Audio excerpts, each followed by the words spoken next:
तन्हाई यूं भी तो मिटाई जा सकती है, तन्हाई यूं भी तो मिटाई जा सकती है, साए से भी टेक लगाई जा सकती है।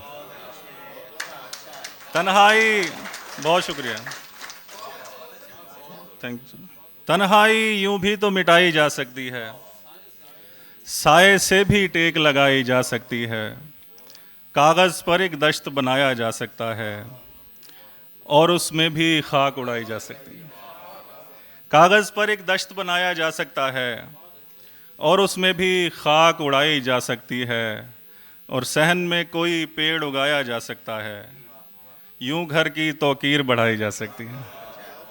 बहुत शुक्रिया। सहन में कोई पेड़ उगाया जा सकता है, यूं घर की तौकीर बढ़ाई जा सकती है, और झूठ कुछ ऐसे बोलता है वो सच लगता है, झूठ कुछ ऐसे बोलता है वो सच लगता है, मोहसिन उसकी कसम उठाई जा सकती है। बहुत शुक्रिया।